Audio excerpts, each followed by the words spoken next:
What's going on, everybody? Welcome to tonight's show on the Paranormal Council. And tonight is going to be a fun night. Every once in a while, we like to sort of let loose and not be worried about strict subjects or, really getting into some heavy subjects. So tonight's going to be a little lighter. We all thought we mentally needed a little break maybe and have a little fun. So, guys, this is your chance.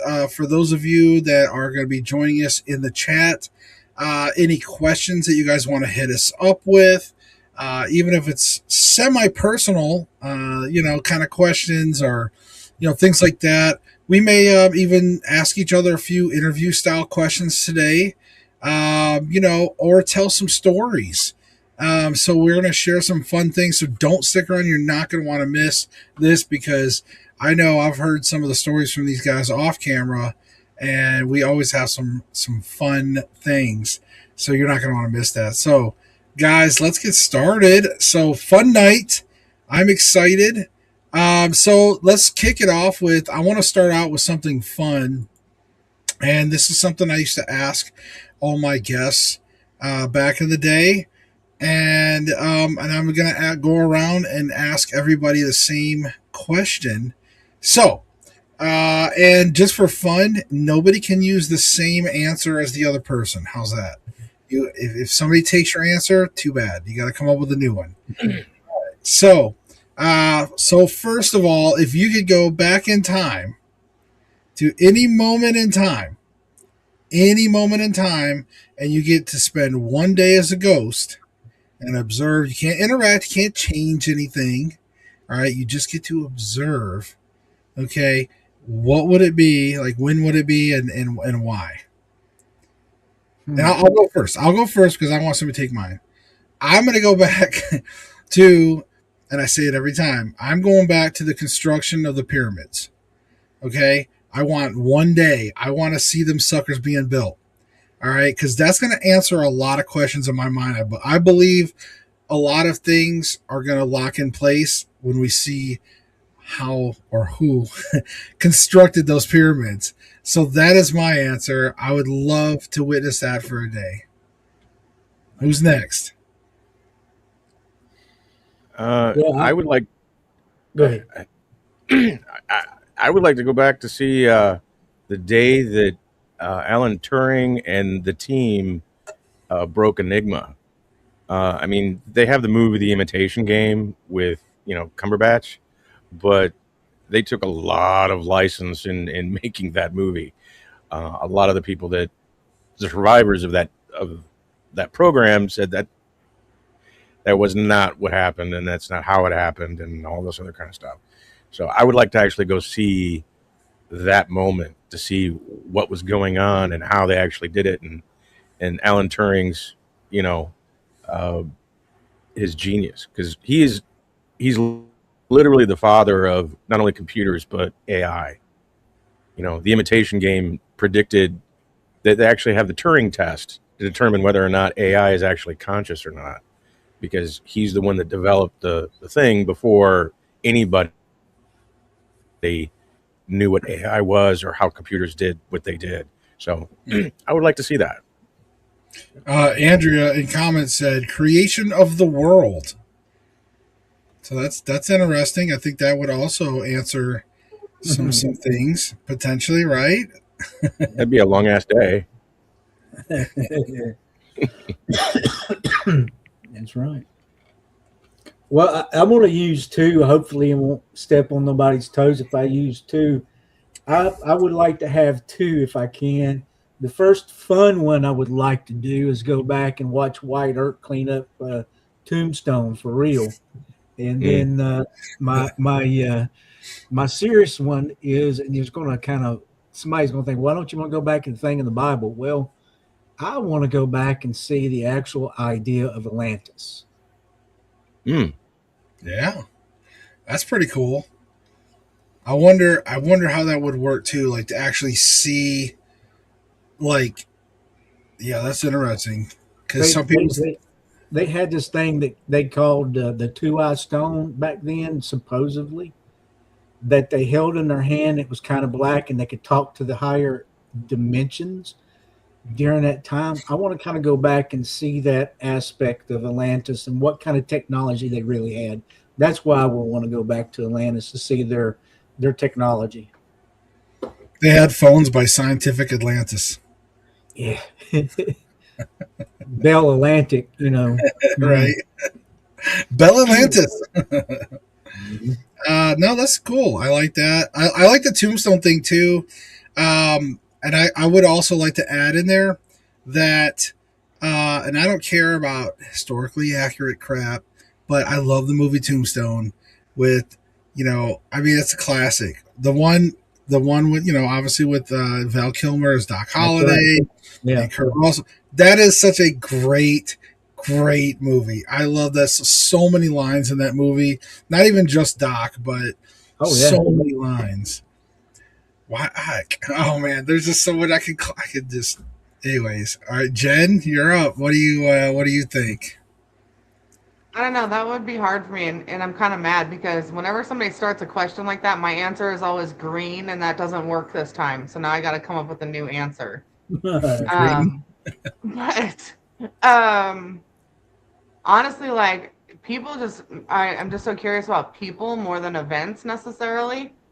So like, there's a number of people that I would just want to spend a day with, and I think, you know, just to name a couple of them, because I really am struggling to like prioritize them today. I would want to spend the 39th day of Jesus' 40-day fast with them. I want to understand the human factor in that, and the spiritual factor in that, and the sacrifice in that, and the overcoming in it. I would also want to spend a day with Gandhi doing his work and seeing that. And I definitely would want to spend a day with Nietzsche, you know, um, just seeing the inner workings of the brain and how that functioned and what life was like, you know. That's just a few of them. But yeah, I just want to shadow people. I just want to watch and be nosy. Well, on an honorary note, I have had a few different guests that have said similar, but they have said that they wanted to spend a day with Tesla. Well, I was going to mention that because one of my favorite reads is Tesla. Yeah, a lot of people are fascinated by Tesla as an individual, and he is definitely curious. I was actually seeing a thing. I don't know if you guys ever see that Tasting History with Max Miller on YouTube. I love that YouTube show because he recreates those recipes from history, but he also gives history. And so he did one of them was Tesla, where he talked about how and like Tesla was very specific on this like duck dish or something with celery, and he just was like super like it had to be a special way, and I know it's just very interesting stuff. Cool. So yeah, so there we go. So we're off to a good start. So I'm glad to see that. That was just something I always, uh, thought would be fun, um, and I think this was something that I think me and Sean talked about a long time ago, and it was something that even Sean brought up. So I'm going back to the old days, Sean. There you go. We're talking about naked ghosts. All right. How come you don't really see naked ghosts, for one?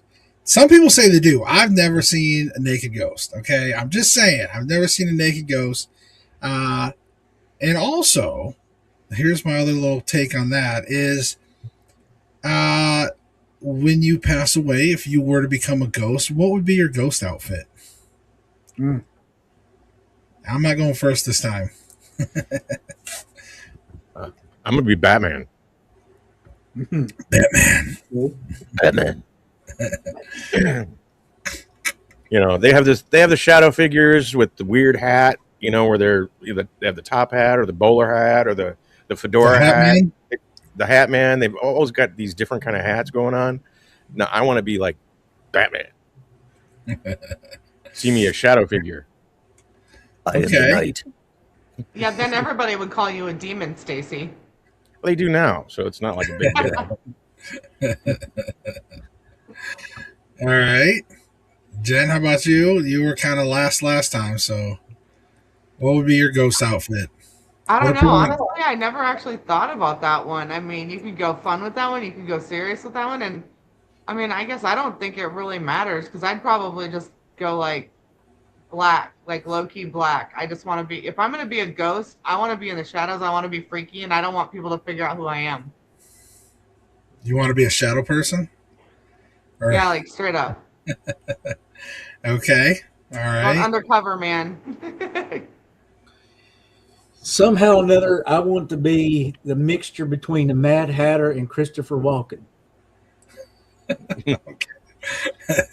So just a cow, just a ghost going around the house like more More cowbell, cowbell. more More cowbell. cowbell. Yeah, that's You it. More gotta have cowbell. more cowbell, More more cowbell. more cowbell.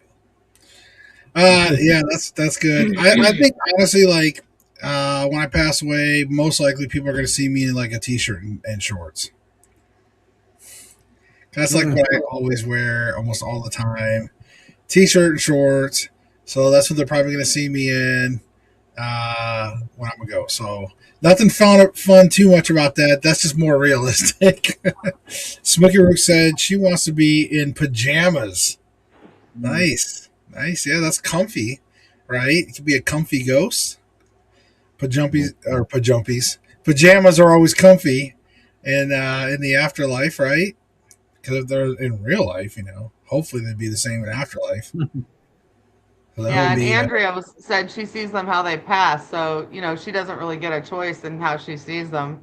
But she's also like me, right? We see spirits in multiple forms, but also exactly how they pass. So she's somebody that could work um, with law enforcement with some practice, and because there's a lot of information in that, how we see them. But I've gotten calls from Andrea going, I don't like this. I don't like this. What am I seeing? Why am I seeing it this way? And it was really just, a death state situation and not nearly as scary as it seemed, if that Andrew makes said sense. the softest moo that she owns. Uh, that's funny. That kind of reminds me, and don't take this the wrong way. I'm not trying to link you, Andrea, in a certain way, but I also it reminded me though. Are we going to start in the next maybe like 20 years when the generation of Karens start to are we going to like start seeing some of these ghost Karens? Are they going to act the same? Maybe some leopard print pants, with the hairdo, and I don't know. We're going to start seeing the Karen ghosts. Men when they envision their death, it usually has something noble involved. Is like Saving Private Ryan, dying on the hill, saving their buddy, landing on a grenade or whatever. I thought about it, and I'm probably going to end up dying with a spoonful of fudge in my mouth, tripping over a cat. Yeah. My ghost Yeah, is going to have a big old spoon sticking out of his face. just like or just die like Elvis, just on the shitter. It's like, Yeah. poor You know, boy.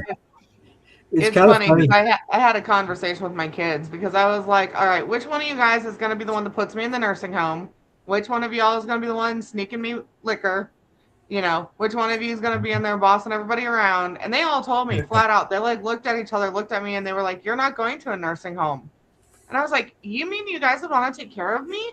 And they were like, oh, no, no. You're going to be doing something only you would do, and you're going to die in some very quick, horrific accident because you just had to go climb some mountain or jump off some bridge or some dumb thing, and that's how you're going to die. So we don't have to worry about putting you in a nursing home. So hopefully nobody sees me in my death state because it's probably not going to be pretty. Oh man. All right. So that's some fun stuff. I'm gonna pivot. So those already ghost Karens, I promise. Yeah. Right? Okay, so I'm gonna pivot now from fun to more darker. But can be fun. Can be fun. So and guys, if you have any questions or comments, get them in there for sure. We are, as you can tell, we are interacting and reading comments tonight a lot more than we normally do.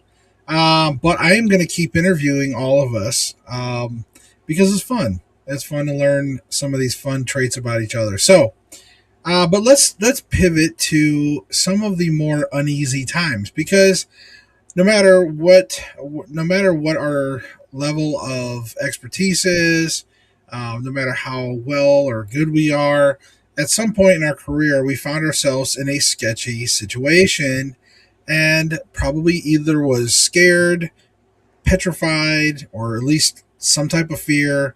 So that is going to be one of my questions is, guys, what is one of the more uncomfortable, scarier, feared kind of situation you've been in your career? Mm.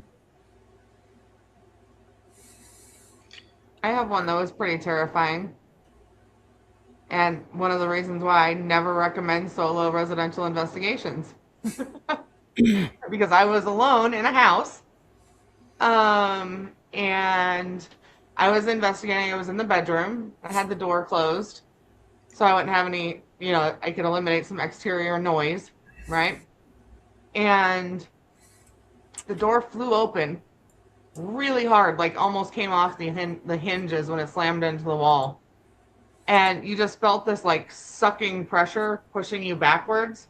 But at the same time, there was a wall, like the whole room was full of flames to the point that I thought that the house was literally on fire. And because I'd had the door closed, I wasn't aware of it. And I was like, oh my gosh, I'm going to die. This place has gone up in smoke. Like, can I get out the window? Mm-hmm. And then the flames were just gone. And I stopped and I kind of looked and I stepped through the door. There was no flames, no scorch marks, but there were like smoke marks all over the walls, the furniture, the cupboard doors, everything. Like the whole place had just been on fire. I cannot explain it to this day. I don't know what it was. I don't know what caused it. I do know that we ended up doing an exorcism at that house. So that may have had something to do with it. But that is one of those things that I've never before experienced. I've never experienced since. Don't want to experience it again, if that makes sense. But it was absolutely insane. You could feel the heat from the fire. You could hear it crackling and burning. You could smell the smoke. You could barely breathe. I mean, it was like being in an actual inferno. And I think that residential, I was 19 years old when I did. Wow. Yeah, that's crazy. That's crazy. Yep. Next. I had when I was, it's kind of more not so much a case, but I got one real quick one that when we used to go camping a whole lot during Christmas Eve and stuff like that, just as teenagers, and sometimes we would drink and sometimes we wouldn't. This particular night we wouldn't. We were actually getting ready to go out early in the morning and do some things, and so we were going to try to hit the bed early. We had cooked deer meat that night, and we didn't think about it. I had a coon dog in there with me in my tent. And as we were kind of shutting down everything and closing up, we were in between 3 or 4, I guess basically 3 type of ridges. And long story short, as we went to bed, we started hearing all these kind of noises and stuff. And it got to a point where it sounded like it was hitting each ridge, and like whatever it was just going in a circle around us, almost like a vortex kind of thing. And we had shotguns. I had some 30-06s and stuff like that. So we really wasn't afraid, but we were kind of like, well, what is this? And we started hollering out because we thought our dads or something would come down there and play a trick on us. But we began to realize whatever it was touching each ridge, and it was huge. Whatever it was making noise in the leaves and stuff. And it kind of calmed down. And we had one of these big airplane lights. I don't know if y'all have ever kind of heard that in the South. We use like airplane lights to look at the deer at night in the field. Right. I mean, it lights up everything, and we lit it up. Shining. Yeah. And so we were shining it out and we couldn't see anything. And then about that time, one of my friends says, oh my, he started letting out a mouthful. And he said he saw these eyes, and then he popped the light back up, and as the light was going off, as these big lights do, I seen the eyes. And when people talk about the red eyes, these things were probably about the size of golf balls, maybe a little bit bigger, and they were at least 7 to 8 inches apart. Seen Hmm. nobody, nothing there but just the eyes. Wow. And that was kind of a night well, we took it up. We got out of that valley that real quick, and we got back to the house. And parents didn't believe us, but to this day, about all four of us got back together here a few months ago, and we talked about that night, and all of us talked about that what we heard. So That's crazy because, like, too, like those eyes, the only ones that really stand out to me that match that type of dimension and description kind of reminds me of when people talk about Mothman. Mm. yeah, yeah, we're not far. We're probably 75 miles from uh, the edge of West Virginia to that point. So we're not far. It Yeah. reminds me when I was growing up, my grandmother's farm uh, lived in the middle of nowhere, and it had this dirt road that literally had like a 90-degree angle, and at that angle there's a big old oak tree, and people go really fast down there. They don't know that there's a turn, so they go straight off the road and hit that tree all the time. So what I did is I got some reflector tape, and I made eyes, and I put it on the oak tree, and the oak tree itself looked like something out of, it had the arms went out like this and everything. Right. So when they come up on it, they see these eyes first, and then the branches, and they hit the brakes and realize that they have to. But you could see the moment those eyes came at them, that literally they're turning on the road like this, like holy shit, because Yeah. they're not expecting it, and most of the time you're looking for deer, but Mhm. these were shaped like cat eyes, and not real Mothman like, but at the same time, it got people's attention. It was fun. So what I just heard is Sean now knows what was in the mountains around him because it was Stacy when Stacy was a kid. Right. I'm All getting right. a kick out of these comments over here. Yeah. Andrea and Smokey they're talking and they're sharing stories and outing each other. And Andrea said go poke things you shouldn't be messing with. When Andrea went through a phase very similar to mine when we were first starting out, where we would get in over our heads because we didn't know better, right? And we have to learn everything the hard way. And so Smokey's saying, yeah, we don't do that, Andrea. And Andrea says, she already has. Why do you think she warned me not to and I didn't listen? That'd be me that warned her, right? And then she says, she literally said, don't pull a Jen. What did I do? I pulled a Jen and turned it into an Andrea by going, oh, shiny. I'm going to go touch it. And I messed with it and I found out. Mm. She's not Mm. wrong. Yes, Nice. she did. And now she tells everybody, don't do what I do. Do what Jen says, because otherwise you're going to regret it. Well, It's I not- will share one of the ghost stories I have, which is, I saw one partial apparition and one full body, and really my entire life. But I like to tell this story. Some of you probably already heard it, so just bear with me. But it's a good story. And so, when I first moved to, at the time, Southwest Virginia, um, I was working, and my job at that time was going to people's homes and for the local internet company and cable and telephone, and I was swapping out. I was upgrading their outside equipment, like the stuff that's on the side of the house. So I went to this one house. It was kind of at the end of a road. It was back in the woods. But it wasn't creepy. It was just a regular house. So don't, and this was like middle of the day. Sun is shining. We're talking like a normal, just gorgeous day. There's no creepy atmosphere. There's no thunder, no lightning. It's a gorgeous, bright day in the middle of work. And in fact, it's right even near the new casino. but but it's in the woods, kind of at least off on its own a little. But so I go knock on the door because we let the customer know just in case they're using the internet or whatever. It's like we got to let them know.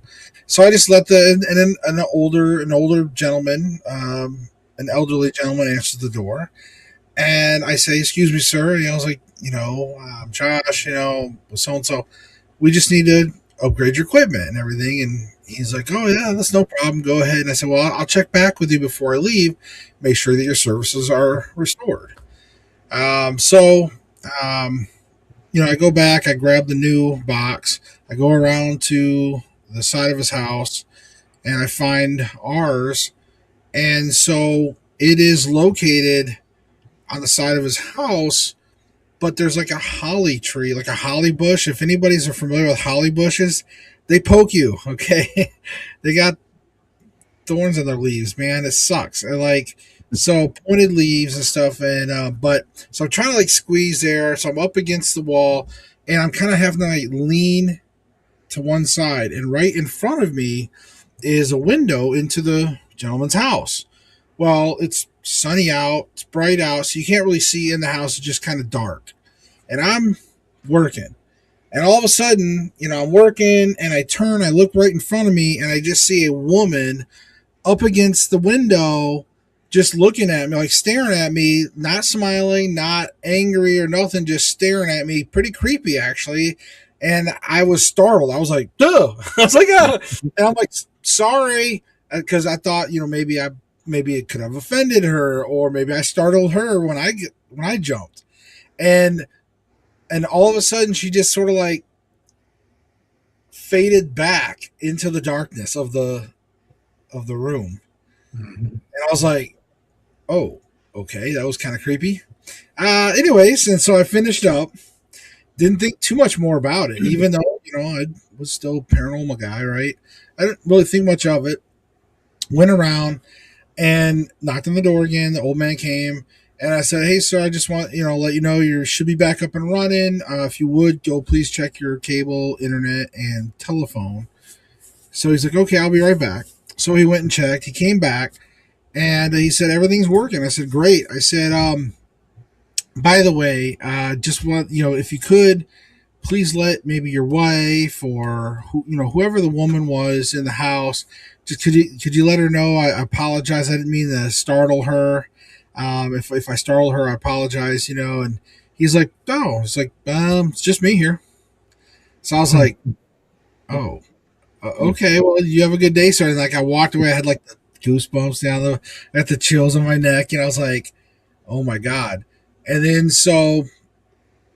um, so at the time I was married to somebody else, and I had told them, I was like, "Hey, and they actually researched while I was out in the field, and they sent me the obituary of his wife, and it was her. I was like, "Oh my god," that blew my mind. Like that was, even though, like I said, even though I was a believer and stuff like that, but having something that visual in the middle of the day, just it's not like anything, the movies or TV or anything. It just happened. And so here's the creepy follow on. Now I talk about that in my book, but I didn't talk about the follow on, which is, so about 4 years later, I go back there, and I actually had to go do another thing for the outside again, and we had to upgrade to another thing. And so I showed up, and this time a middle-aged to older woman shows up, and I was like, "Oh, hey, how's it going?" And she's like, "All right," and so I do my business just like last time. So I go back, knock on the door, she confirmed service, things like that, just like last time, all these things. But the curiosity was killing me, so I was like, it's been, a little bit since I've been here, but last time I was here, there was an older gentleman here, and she was like, um, that could have been my father. And I was like, oh yeah. I was like, yeah, it's, kind of wasn't sure because like I said, it's been a while since I've been here, and I just thought I'd, you know, ask about it. And she's like, yeah, he's been passed away now for about, I don't know, 8 years now, I think. I'm like, and I'm trying to do the math right because now I'm going, wait. I'm like 8 years. I haven't even lived in this area 8 years. Like I was here 4 years ago. I know that because again, I had the job only a year after I moved here. You know what I mean? At that time, and so I'm doing the math, and I'm like, this is not even close. It's not even close to when he was alive. So I'm like, um, there an older gentleman here at all in like 2015 year maybe at all, and she's like, no, it's just been me here for the last like 8 years. Mm. Interesting. Well, anyways, you have a good day, man. I just like I was like, man, I don't know. So take that story for what you will, but that always messed with me even to this day. So, but that's one of my main ghost stories there. Hmm. We're all just sitting there. Okay, uh, so yeah. Okay, so we talked a little bit about. Oh no, you know what? Well, that is a scary situation that I was in as well. Um, I also want to ask you guys in some of your experiences. A lot of times, are one of the people. Whenever, like, I know when I do meet and greets, I did a lot of them. I know some of you guys haven't done a lot of meet and greets, but it's the one of the most number one questions is what's the scariest place you ever been to, right? We kind of talked about that. So I kind of want to go a little bit opposite because a question that doesn't always get asked is what's one of your favorite moments? What's something that you really enjoyed about doing what we do, right? Because obviously every one of us here helps people at some point or teaches people, helps people, whatever it is, investigates for people. What's some of your favorite moments that's occurred in doing this?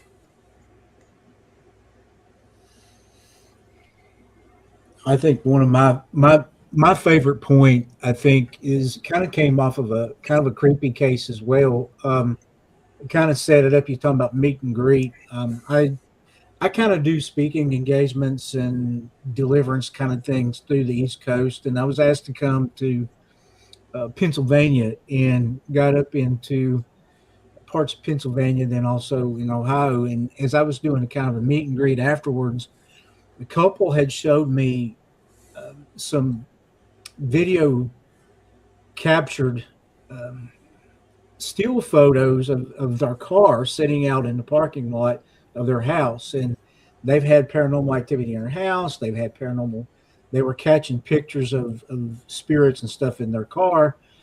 And what kind of made this kind of a neat thing for me is we went out and prayed over their car because it was the same car they were driving. They were still kind of creeped out about it. And as we prayed over the car, and just kind of just prayed, prayed over them and prayed over the car, and they's like, well, we kind of like for you to do this at our home, and I'm so far away from home, I don't know what's going on, and so we grab another couple of dudes and we go over to their house, and as we're going to their house, we're having this conversation. Finds out they're kin to me very distantly, which was kind of like really, really weird. And so we're like talking back at each other and was like, yeah, my family's body taught. Yeah, yeah. We started going back. And so we get there and the lady stops and looks at me and goes, wait a minute, what's your name? And I told her my name, and she's like, dude, that's the name that they were talking about. I said, who's they? Because I thought maybe somebody at the conference. And she's like, we've heard your name here at the house. And I'm like, okay, this is getting really creepy. And as we began to pray, you could literally feel this house just settle. And I'm probably y'all have probably experienced that too when things have just kind of calmed down. I don't know what it was. We just prayed that God would deal with anything that was in that area and that peace would come to whatever needed to happen here. And you could literally feel the house and everything just kind of settled down. But it was kind of creepy, but it's also kind of funny how everybody says it's a small world. Well, yeah, it's a small world. Yeah, that's cool. That sounds like a good special moment. Jen, Stacy? Well, one of my favorite moments is when when the dead, like Sean kind of experienced, when your reputation precedes you, and the dead actually are the ones that precede that reputation. It's really kind of uh, I don't know, I don't want to say fulfilling, but a prideful moment, I guess you could call it. Um, and it's not a story that I experienced personally. It's one that was relayed to me by Rob at Get Haunted. Um, and I talked about this, off camera before, but Rob used to do tours at Conjure House in Rhode Island with Cody and Satori Hawes, Jason Hawes' daughter. And they do this thing where it's sort of like human Ouija board, where the dead actually rap, they tap when they go through the alphabet, like A, B, C, D, and then they hear a knock, and then they stop, and they do this nut roll where they spell out words by rolling through the alphabet this way. And they've got it on film. I've seen the video. I've got it, and it's pretty remarkable. But they go through this thing, and I had essentially only met Rob 2 weeks before, and over the phone. He was a student of mine on my remote viewing courses. So I'd only talked to him 2 weeks before, and nobody else there knew who I was. It was only me and Rob that had talked. But Cody and Satori were doing this nut roll on their human Ouija board thing, and it spelled out to Rob, Rob, keep working with Stacy. And he on camera almost crapped his own pants because nobody there knew who I was, even that I had talked to him or anything of the kind. And they did something that lynched it for me, was they spelled my name correctly. Nobody seems to be able to spell my name correctly, and they did in the Ouija that they did the wrapping of it. And apparently the dead wanted Rob to continue to work with me to help him do whatever it was that he was in that moment. And they got it on film, and he sent it to me, and I was like, wow, hey, at least the dead like me. Yeah. Well, I'll let you go last this time, Jen, since I haven't gone in the middle somewhere. But I think for me, there was kind of two moments. I'll steal a Sean thing and do two instead of one. But I think for me, one is when I do the conventions and meet and greets, and I think one of the coolest times was when people like a girl walked up, and I was like, oh, would you like to buy my book? Because this was back when my book was new, and I was proud of it. So I was trying to get everybody to buy my book, and I was autographing them and stuff. And she was like, no, I brought my own. She's like, I knew you were going to be here. And it was like the first time that actually happened to me, that somebody showed up and came to a paranormal convention because they saw I was going to be there. So like that was a really cool moment in my career. And it is still like anytime people come up and they recognize me and things like that. I just went to the gas station today and ran into a Lord White Wolf, I think it was. So shout out if he's watching there, Lord Wolf, uh, Druid priest. And but he was like, "Man, I see your car. I've seen your car around. I've seen you around and stuff." So it's pretty cool to get that recognition sometimes. Even when the Warrens, some of the people that were working with the Warren Foundation, when I went up and seen Annabelle, and they were just like, "Oh, I knew who you are, Tess." I'm like, "What? What?" Okay, so to finally, after these a lot of years of being in the industry, to have people recognize you, I think that's really cool. It does feel good, but I would also say my other thing is that there was a one family that really stood out in one of my investigations a long time ago. They had kids. They were really not into paranormal. They were tormented, and I remember it was a tough case. It was a tough case. I didn't know all the things I know now, and so I struggled, and I probably exacerbated things sometimes. You know, um, and but in the end, I was able to finally give the family some peace and give them some advice, and I think what made it worth it was like running into them like 2 years later, and they were just like, "Oh, everything's been fine, everything's cool," and I was just like, "Really?" Like it's like that affirmation or whatever, that confirmation, that hey, at least I did something right, especially back in those days when I wasn't 100% sure of what I'm doing, and as if a lot of you guys know, there's so many cases out there where you can do all the right things, but the client themselves just either they just fully don't want, they like a little bit of that attention, and they fully don't want to close out that paranormal in their home. So there's a lot of cases that don't end up like in the good ending sort of category, unfortunately. People love the attention. I hate to say it, but I've seen that over the years. But it's nice finally when you do get a case where people legitimately are scared. There's kids, and when you really can give them peace and bring them comfort, that's an amazing feeling. It makes it all worth it. Jen. Well, I have two also. I'll try to make them short. One of them is very funny, and the other one's more heartfelt. I'll start with the funny one. I've been kind of open about how I've been really private about what I do, or what I have done in the past until just these last couple of years, and I started working with teams and things like that.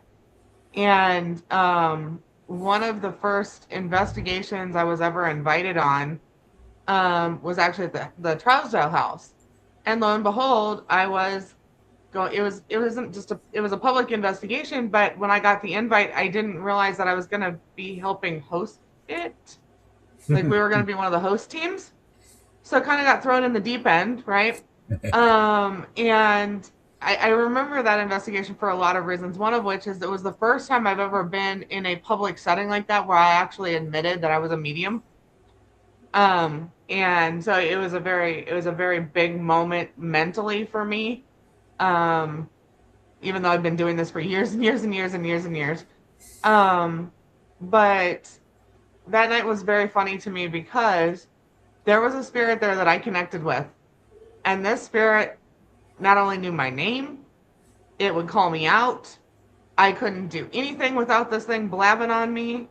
We had literally, the way it was set up with the public investigation was we divided the people into three groups, and then this group would go with this person, group would go with this person, and we'd rotate the group to the people so you stayed in the same area. And with each new group, we had everybody go around, introduce themselves, say hi, thank you for letting us come here, whatever. And it would be dead silent the whole time we went around the table until it got to me. And then it would say, "Hi, Jen. She's back. Hello." You know, and it was clear as day EVPs. I mean, we could just play back the recording and everybody in the room went, you know, like, I mean, it was just every time. And it was only me every time. But it got worse because, you know, we'd have the spirit box going and I would walk out of the room to go check on something or to go get a drink or to go get a piece of equipment to bring in. And the spirit box would be going, and I could hear from the other room on the other side. As I started walking to the room, it would go, here she comes. I'd walk through the doorway, she's back. Every single time. And it would use my name all the time. And everybody just got such a kick out of it. I was like, are you seriously like ratting me out? Like, I can't sneak anywhere. I can't go around a corner. What if I want to play a prank on somebody? No. Every doorway, every time I touched a cat ball, it didn't matter. There was tons of activity there that night. We caught all kinds of crazy evidence in that room. But to me, that was funny, right? And that was kind of like Stacy was talking about. It's really cool when the dead acknowledge you, when the spirits speak to you, and they want to interact with you, and they kind of like claim you as somebody to talk to. But that was very a public way of doing it. Yeah, I wasn't even there for mine. Yeah. I heard about it after the fact. Yeah, that's cool too. And then my heartfelt one, honestly, I mean, I've done so many residential cases, and I love helping people. And it's always like, like Josh was saying, to hear later, hey, things are good, right? Like it actually worked, especially because when you leave, you're like, did I do enough? Did I do it the right way? And when I think about all the different investigations, and Andrea is in comments. So here we go, Andrea. I'm about to tell more stories about you. She's probably one of my favorite residential cases ever. Also one of the craziest cases ever. There were so many different layers, so many different things involved.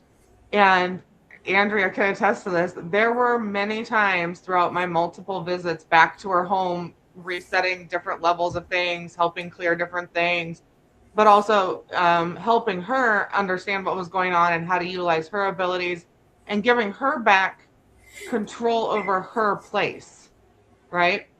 And we would work on something and we would encounter something, have an experience, and we would end up just laughing. There were a few times we ended up in her backyard, laying on the ground together, just laughing hysterically. One of them was after I was pushing some boundaries, pushing some things back away from her property, and I got gut punched. And I mean, I knew it was risky, but I got flat out gut punched. But she saw this thing get right up in my face, and I will never, for the rest of my life, I will never not hear the scream that came out of her when she saw this. I felt it, I saw it, she saw it, and she was like, I wouldn't even let her near it. And about 10 minutes later, we're laying in the yard giggling over the whole thing. We've got it taken care of. And I look forward to going back out there every time because there is some stuff there, but it's not things that, we're not overly concerned about, but it's being able to go back to her place and know that she knows how to handle the situation. Like, it's not just about, did we get it out of here? She is literally empowered to be able to take care of her home, take care of herself, take care of her family. You gave her the tools.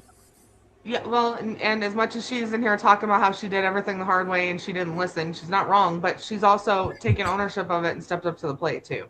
So I have to give her a lot of credit in that. Yeah, you can see her in the comments now. She's blowing them up. Crazy is an understatement. Oh God, you got in that thing's face. I did. It was pushing, and I said no. Not gonna lie. Scared the total shit out of me. I was like, oh my God, are you okay? Don't scare me like that. She did. She watched me double over when I got sucker punched. But it was all good, and I enjoy working with them. It's one of the coolest experiences. Over being noticed, if I go to a public place, I don't care if people know who I am. I don't care if they know what I do. That kind of stuff right there is like the nicest thing, Yeah, but Jen is slowly liking it. She's been hanging around me.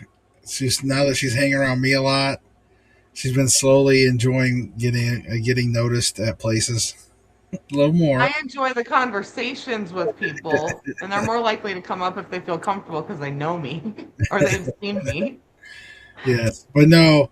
Um, so okay, so one as we kind of round out toward the end of the hour, I want to get into something too that's similar to what Jen was kind of talking about in a lighthearted way. Is you know was there an embarrassing moment during your career? And I definitely will start by saying that, and I bring this up. I've brought this up before, but I don't. Some people that are watching. So if you didn't always know, um, I had a team a long time ago, back when one of the first ghost hunting shows was on TV, and I got to do me and my team got to do preliminary investigations for that show. Well, one of the first cases that we received was an antique mall in Florida. So I go there, and this was like when this is in the early days, right? When equipment was like I had some infrared cameras. This was like when they had tapes in the cameras, but it had like little IR lights. So I had some night vision, I had recorders, and I had different equipment. But one thing I didn't have is I didn't have an EMF meter.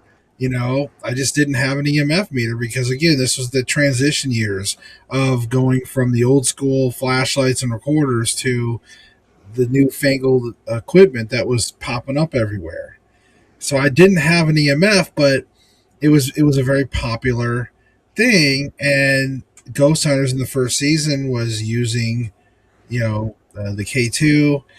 So I actually brought a multimeter. It took the leads out and pretended that was an EMF meter. I'm not proud of it, but I didn't want the client to think that we were incompetent or that we were missing equipment. I wanted to project that confidence. And it was like our first case, so I didn't want anything weird. Like they didn't even have an EMF meter. I didn't want that mentality. I really wanted to impress the clients, but also, when I sent back my report back to TAPS, like Donna LaCroix, I wanted to make sure to have everything and make it look like I had everything. So that's my embarrassing kind of you know admission of guilt, as you were. But haven't ever faked any equipment since. I've always had plenty of equipment since. Well, I'll kind of go next. It's kind of, I was trying to struggle and kind of think about my situation, but I had a situation not too long ago, actually. We were kind of doing some prayer walking and doing some kind of things around a certain place. And I left my glasses in the car, and the Bible that I had were like the 8th font where you can't see it. And so I pretty much have a lot of these scriptures memorized anyway. So I was looking at the Bible, but I was, kind of like not really faking it, but I was like, Romans 12:1 and, kind of going through and got back in the car and my teammate goes, "What version are you reading out there?" I was like, "What are you talking about?" He said, "You were nowhere close on some of that." I was reading with you. You're nowhere near that verse. And I was like, I have to be honest, I was doing it from memory. He was like, "Well, you combined all these scriptures." He's like, you faked it pretty good. But that's kind of mine. I mean, that's That's funny. That's funny. I really haven't had an embarrassing, and it makes me kind of envious because those are the best stories, but I haven't had anything that's, even remotely. It's usually, either very serious or, it's not a situation at all. So it's, the embarrassing part is I wasted my time getting there. but that would be, you know, that would be it. Um, you know, I got a buddy who's a Marine, and he would go on for days about all the embarrassing stuff that happened while he was a Marine, and I was always envious of that. I'm like, at the time, it sucks that it's going on. You're being shamed. You're doing some really stupid things, but you look back on it and you're like, you know what? Those were the best times of my life, man. It's like, I don't have any of that, and it's kind of a shame. Well, next time you're out on an investigation, just go up to like somebody's audio and just fart right into it. Just lay a ripper right into it, and then own it. Just tag it. Like, yeah, that was me, Stacy, letting one rip at Yeah, 8:57. That way, when they review the evidence, there you go. I have a good embarrassing story from an investigation. And I know it's going to sound redundant, but I truly have had the best time. It's at Andrea's house. Go figure. I've been at other investigations where I've been scratched or like even out of Bellwitch Cave, I've hit my head in the cave because there's low hanging rocks, like I got a little bump, but I didn't get a headache. I've had welts from things and, insect bites and like minor injuries, right? Yeah, well, the one place you don't want to have a serious injury is at a residential case, right? You don't want to put them in that position. You don't want to be in that position. Oh no, I bled all over this chick's bathroom.